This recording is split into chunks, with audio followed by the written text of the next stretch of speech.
stories about water and urban places. This is Ideanthro.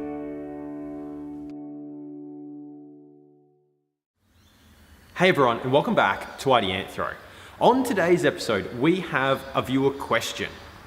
In the last episode of Ideanthro, we showed you a really fascinating site with 5 bioretention systems, a creek, some erosion, some sediment, and we walked you through the process of investigating that site because it's really quite complex and nuanced and interesting.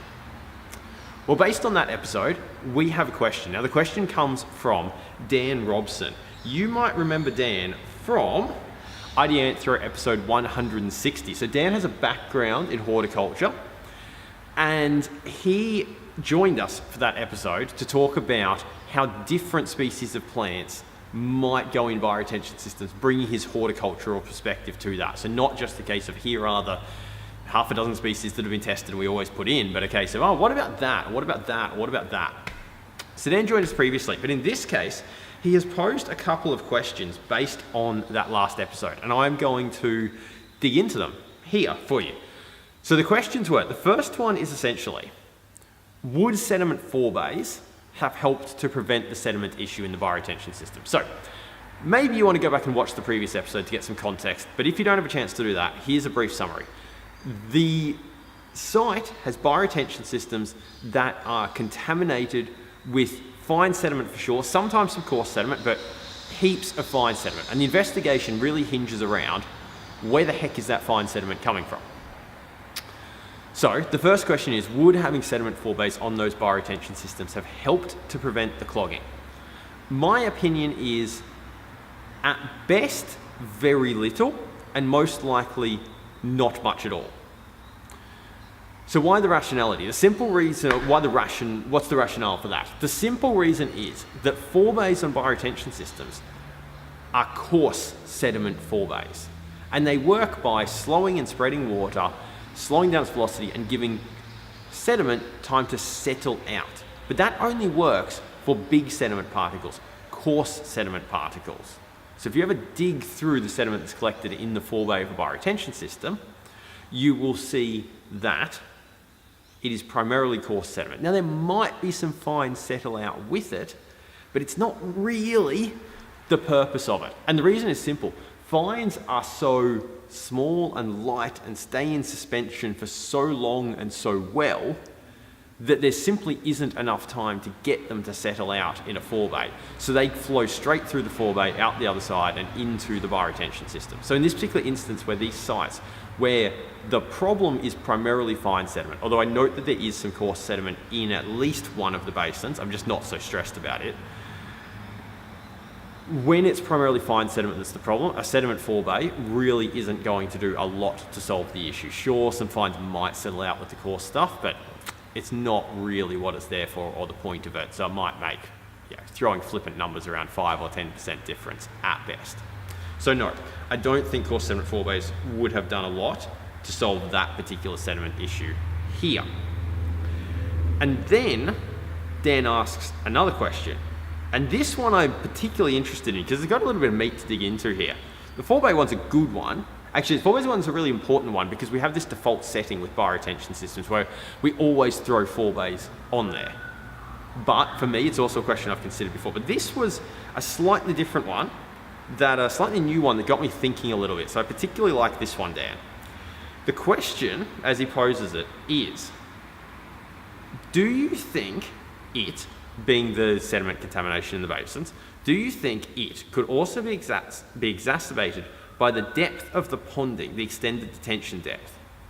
So in this instance, a little bit of context and we'll come back to the rest of the question. These basins don't have any outlet pits, but they do have blockwork overflow weirs, but they're quite high. So in most cases, we're talking, if I remember correctly, we're talking at a minimum extended detention depths of about 600 mils, and in at least one of the systems where there's been some meteor excavation, there's a whole bunch of history as to what's going on there, we're up to nearly 1 meter of extended detention depth in them.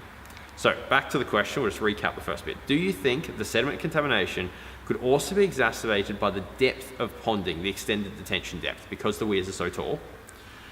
Possibly, and Dan goes on, Possibly if the weirs were kept at 200 mils, the water wouldn't pond for so long, and therefore there wouldn't be as much chance of the fines settling. So essentially, then starting to get into, would we get some bypassing there? Would they settle into the systems? So let's dig into this.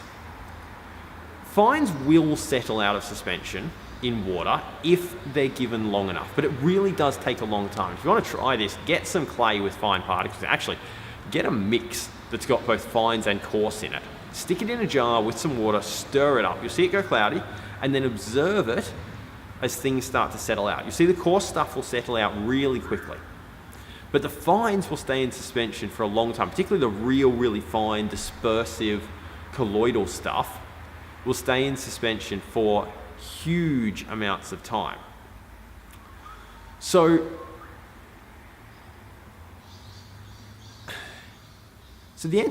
my answer to this is, I do think that having less extended detention depth would help to prevent some of the clogging issues, but possibly not for the reason that I think you're implying, Dan.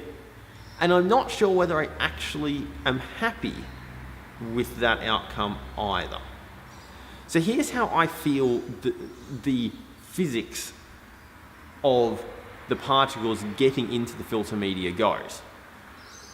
Let's start with what I don't think it is. What I don't think it is water comes into the systems carrying lots of fine sediment, and it ponds in the system, and then the fines settle out, and then the water drains down dry after that.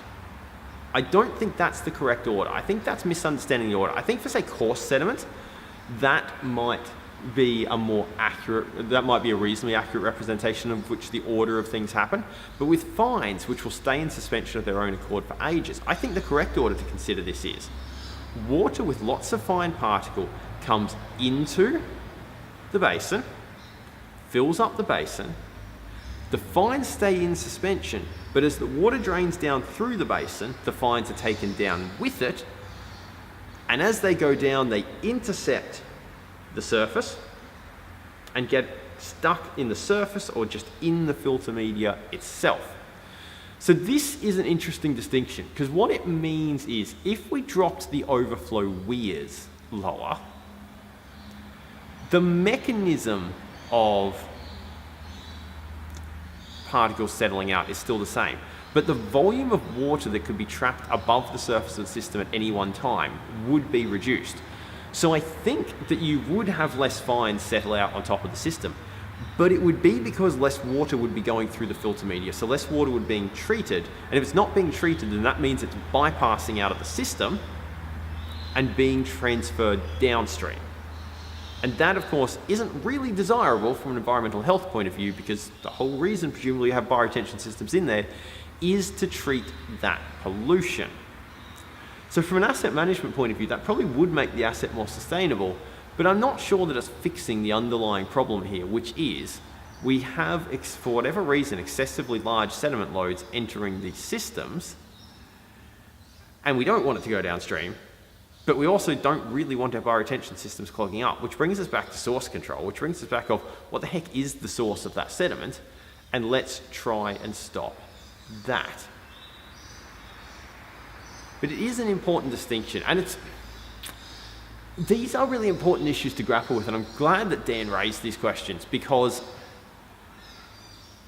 when I look at stormwater management, and I look at the practicalities of trying to treat large urban areas with stormwater treatment systems, I don't think that end-of-pipe systems in the current format that we think about them are sustainable in the long term. I think that the sheer number and the sheer volume of these systems that need to be built becomes financially unsustainable. And I've talked about that in previous Ideanthro episodes. Which sometimes brings me back to, well, okay, maybe we need to take more of a source control approach, stopping pollution in the first place.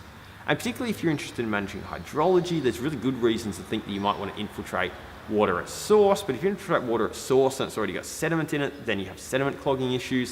So there's some really meaty issues to try and nut our way through as an industry here? And these sorts of questions point us towards some of them, or start that conversation about some of them, which the reality is that bioretention systems, great though they are for treating stormwater, can't deal with really large sediment loads coming into them. They can definitely deal with normal catchments with a typical drip of sediment coming into it over time. They can definitely deal with that. But where we have unusual catchments like this with an unusually high sediment load, they're not the most ideal thing for the job. But that problem also manifests itself in source control things like permeable paving and water smart or water sensitive street trees and so on. So grappling with the issue of how do we in general infiltrate more water into the landscape, whether that's in a bioretention system, whether that's closer to source with permeable paving and water sensitive trees and like, how do we infiltrate more water into the landscape without clogging up that landscape? Because if we clog it up, it won't be cost effective to deal with.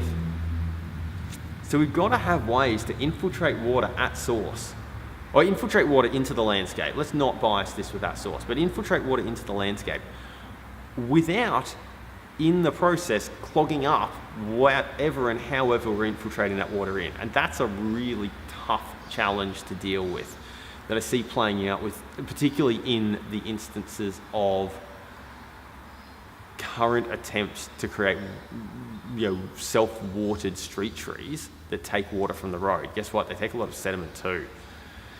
It's a challenge. So Dan, thank you for raising some questions about sediment in bioretention systems.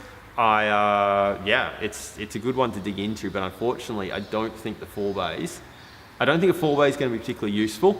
I could see how, from an asset management point of view, lowering extended detention depth would mean there was less sediment clogging, but that sediment would just be going downstream, and I'm not satisfied with that answer either. Okay, that's it. Thank you for tuning in. If you have questions about any water sensitive urban design topic, any of our videos, by all means, go down the route that Dan did and shoot me an email. You can find me in a few different ways. Either find me directly on email at jack.mullally@ideanthro.com. You can also find Ideanthro on Facebook. You can find me on LinkedIn, or you can go to ideanthro.com. That's ideanthro.com. Okay, sweet. Thanks for tuning in. We will see you next time. Before you go, our best episodes come from your questions. This knowledge base, these discussions that are Ideanthro improve with your contribution. So if there's a topic, an idea, a concept that you would like us to explore, come and ask us. You know where to find us. www.ideanthro.com/contact. You can find us on Facebook, YouTube, LinkedIn, and that place you get your good podcasts from. You know where to find us. We look forward to hearing from you. We'll see you soon.